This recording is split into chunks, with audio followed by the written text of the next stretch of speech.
This is CBN NewsWatch. Hello, everyone. Thank you so much for joining us for CBN NewsWatch. I'm George Thomas. The Trump administration says the president will be declaring a national emergency to allow more direct relief to Americans affected by the coronavirus. Jennifer Wishon brings us the latest from Washington. March Madness has new meaning this year, and it won't include college basketball. On its cover, the New York Post declaring Thursday the day the sports world stopped. The NCAA scrubbing its widely followed college basketball tournament. Drive to the basket. This Big East Conference tournament game at Madison Square Garden stopped at halftime as the cancellation announcement came in. And that's not all. Leaders of Major League Baseball, the NBA, NHL, soccer, and golf have all stopped down, deciding the risk of coronavirus outweighs the billions of dollars they'll lose. We're dealing with an unprecedented situation here. It's a fluid situation, changing minute by minute, and we don't have a blueprint. The entertainment world is also turning out the lights. Disneyland closes Saturday, as are Disney World parks in Orlando and Paris on Sunday. And Broadway will shut down its 41 theaters for 1 month. There had been increasing concerns about the number of people going to sit in a dark room in a tight space and watch theater. Schools like this one in Texas are closing. Ohio, Maryland, and Michigan are the first states to close all K-12 schools. Seattle and San Francisco also shuttering classrooms in an effort to contain the spread of the virus. We do have in this executive order the ability to commandeer existing private sector assets. In California, the governor is granting his government power to take over hotels and medical facilities for the purpose of quarantining, isolating, or treating patients. And each day, as news about the virus grows more dire, global markets continue to tumble. Here at home, investors are hoping for a rebound today after stocks fell 10% Thursday, marking the worst single day since the crash of 1987, as concerns about a recession grow.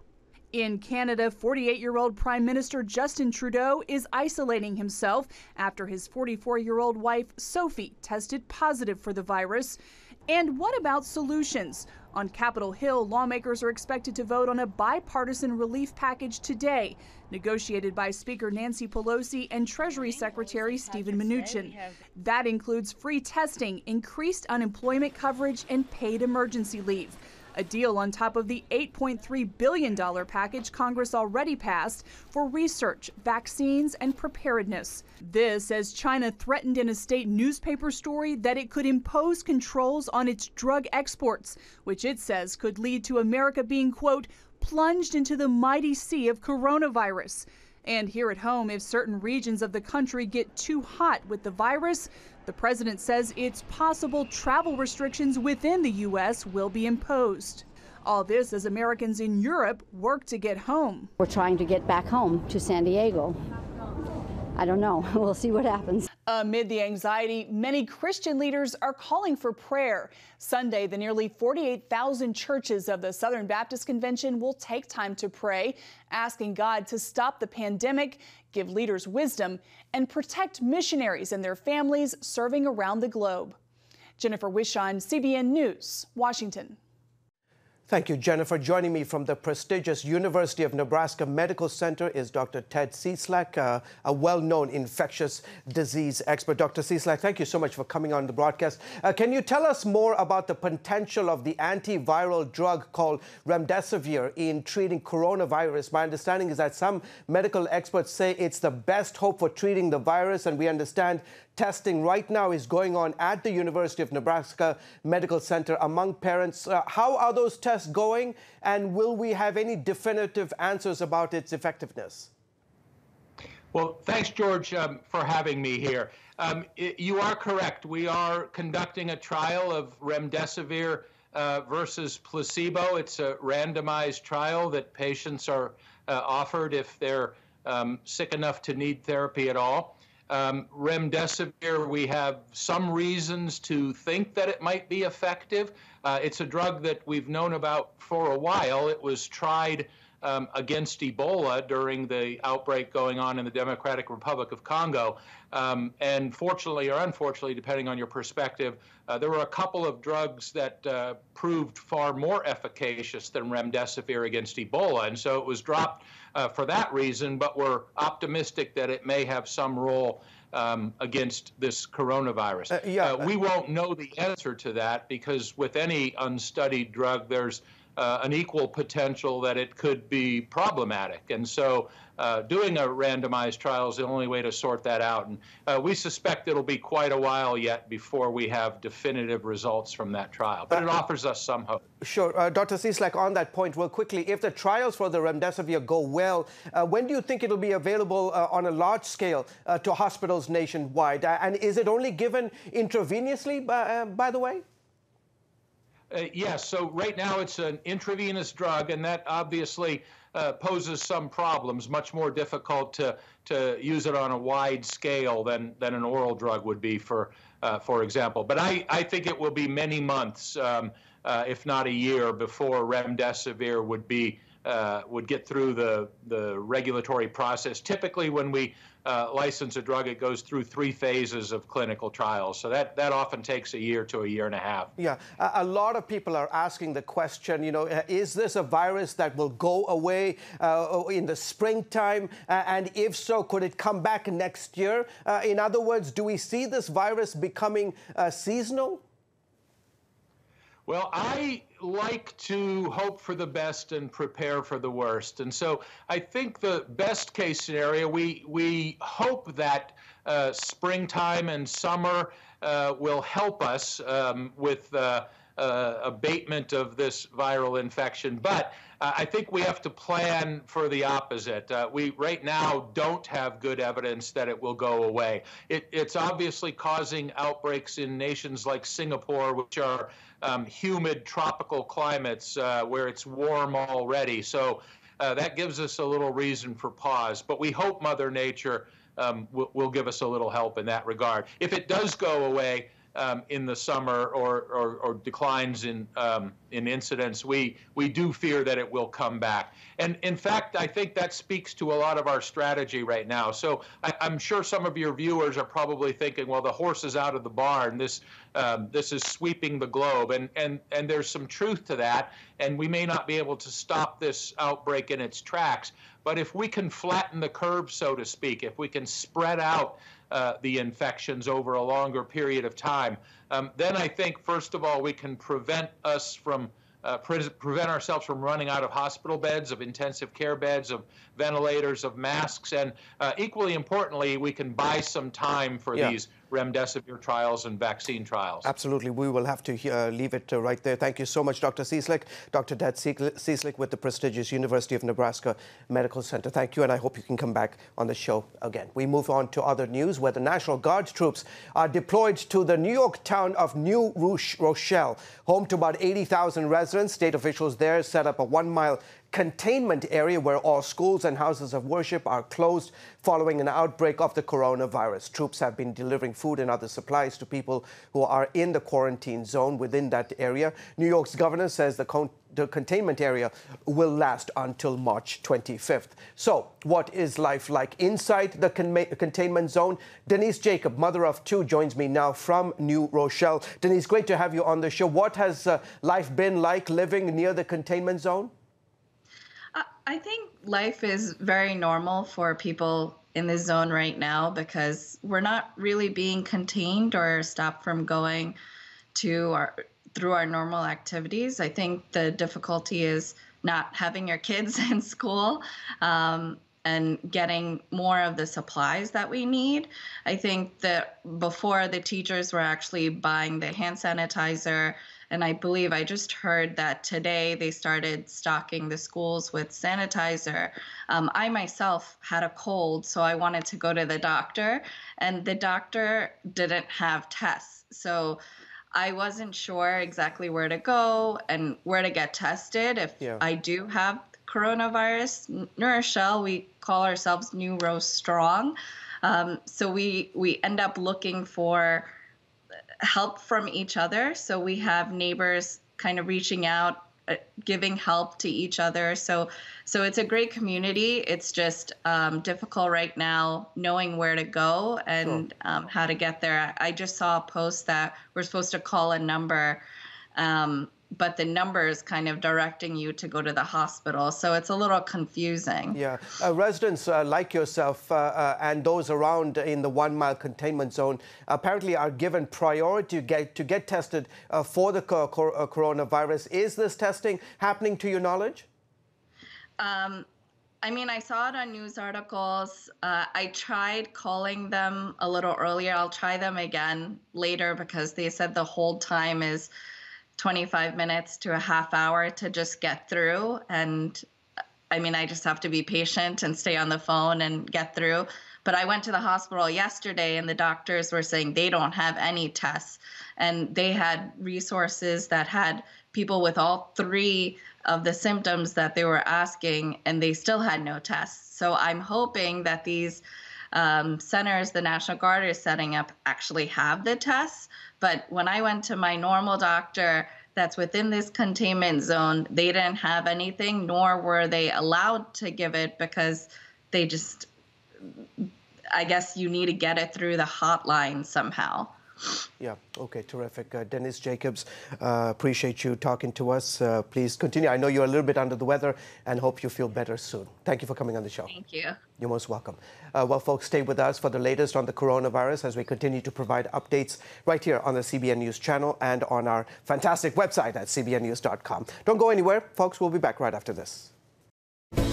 Come home to the sounds of Southern Gospel from CBN Radio. You'll enjoy a rich Southern blend of bluegrass, classic gospel, and Southern gospel favorites like the Gaithers, the Crab Family, and bluegrass sounds like Mountain Faith. So make yourself at home with the all-new CBN Southern Gospel, now available at cbnradio.com.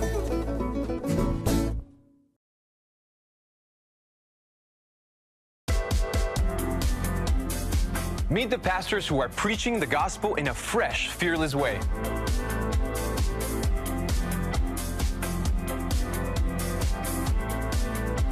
I'm Roberto Torresadillo. Join me each week for Next Gen Voices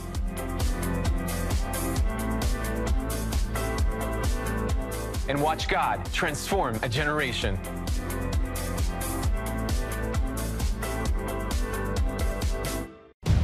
Prophecy thousands of years old. We were called to be a light to the world. Being fulfilled today. Discover how. Get to life. Call 1-800-700-7000. We consider it our duty to reach out and help others around the world. For a gift of $10 or more, you can own the acclaimed CBN documentary To Life. Just call 1-800-700-7000 or log on to cbn.com. To treat a human, no matter what he is, which religious he have, which color he is. This is what I'm doing. See how the people of Israel are fulfilling prophecy. History is being written, and I want to be a part of it. By sharing their knowledge. In Africa, in Asia, in South America, in East Europe. And their love. This is how we work. This is us. Get to life. Call 1-800-700-7000 or log on to cbn.com. And welcome back to the CBN News channel. We head overseas, where Russia passed a controversial bill this week that would allow President Vladimir Putin to stay in power for another 12 years after his current term ends in 2024. The Russian Duma, you see there, right there, equivalent to a parliament, overwhelmingly passed the amendments to the Constitution, giving the former KGB officer unprecedented presidential powers for the foreseeable future. Critics of Putin called the move dictatorial and are urging Russians to protest next week. A nationwide vote on the amendments is scheduled for April. Joining me for some perspective on this is Sergei Rakuba, president of Mission Eurasia. His group works in Russia and the countries of the former Soviet Union. Sergei, thank you so much for coming on the show. Why is this move dangerous for the future of Russia? George, it's great to be on your show, and thank you so much for reaching out to me. And this is a very, very concerning time that Russia is going these days. So how dangerous is this for Russia? Russian people don't see the danger. and overwhelmingly they will be approving through the referendum and public vote, so that they will be supporting Putin to stay in power for another possibly 16 years. So through 2036, when Putin will be 83, then he possibly then will be considering if he will be retiring or not. But this is changes, lots of political, economical, and social establishment in Russia today. Russia is longing for people of Russia are longing for a long-term stability, and they believe in their generally more imperialistic mindset, so that Russia can be saved as long in history the Russian czars, then Soviet communist dictators. So the strong leader can bring that stability. Yeah. And that's why they are supporting and will be supporting this bill. So they believe that the super leader for superpower that they are so proud of will bring that stability, long-term stability for their country. Yeah. Real quickly, Sergei, what are Putin's long-term ambitions? He is running, on all of this. He says that people want him to stay in power for longer. So now that the State Duma, the representatives of regional parliaments, they will be voting, they will be supporting this bill. But overall, Putin promises stability. He promises a better economy. He promises better life for Russians, and Russian people, unfortunately, they can forget everything. They are very forgiving. They can forgive, the religious persecution. They can forgive the war in Ukraine or war in Syria. They can forgive, Crimean occupation or territories of Georgia. So they can forgive the political prisoners that are in prison for their political or opposition views or for religious reasons. Yeah. Are in Russian prisons today. Sergei, real quickly, last few seconds, what impact will this have on religious freedom in Russia and the preaching of the gospel? Real quickly, we only have about 30 seconds. Unfortunately, the evangelical church in Russia will need to learn in this new trends. So they will bring more limitations. The seminary has been closed in the last few years. The Bible schools, the leadership training programs for the evangelical church, they will need to learn how to survive, how to operate, and how to serve in this limited religious freedom circumstances in Russia. Okay, terrific. Sergei, we will have to leave it right there. Sergei Rakuba, president of the great organization Mission Eurasia, doing great work in Russia and the former Soviet Union. Thank you so much for coming on the show. After the break, you're welcome. After the break, how CBN's Operation Blessing is helping residents in Nashville recover from devastating tornadoes. You see the great work they're doing there. We will report on their efforts right after the break. Stay with us.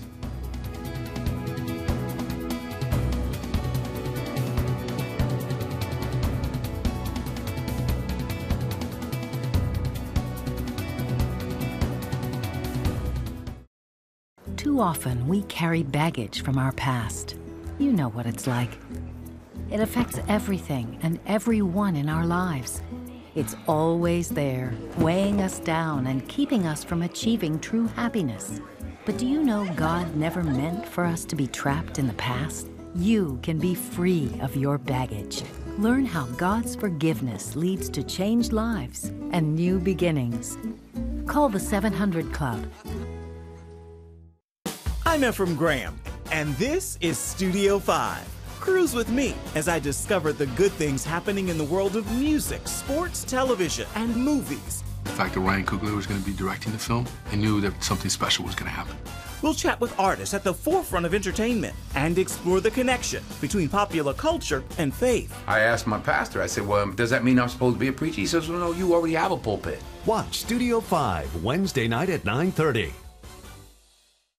Tikkun Olam. This is our nature as a country. To make the world a better place. Literally, we felt the earth shaking. The Christian Broadcasting Network presents To Life, how Israeli volunteers are changing the world. This film needs to be seen by everyone. I was in tears. Now you can own the inspiring documentary To Life on DVD. There is blood on our hands if we know and we walk away. I'm so grateful that this film was made. To Life can be yours for a gift of $10 or more. Call 1-800-700-7000 or log on to CBN.com. We know that every minute counts to save life. It'll bless Israel, but it'll also bless all the friends of Israel. Discover the untold story of how Israeli volunteers are making the world a better place. Call 1-800-700-7000 or log on to CBN.com to get your copy today. Welcome back to the CBN News Channel. Relief agencies in Nashville report they are impressed with the number of people turning out to help victims of the recent devastating tornadoes that ripped through that state. CBN's Operation Blessing is among those groups that are working hard. Our Mark Martin spoke with Anthony Lloyd with Operation Blessing in Tennessee to see how recovery efforts are going. Relief agencies in Nashville report they're impressed with the number of people turning out to help victims of the recent devastating tornadoes that ripped through the state. CBN's Operation Blessing is among those groups hard at work. And joining us now in Tennessee is Anthony Lloyd with Operation Blessing. Anthony, where is OB set up? What are you guys doing and why are you there? Yes, thank you, Mark.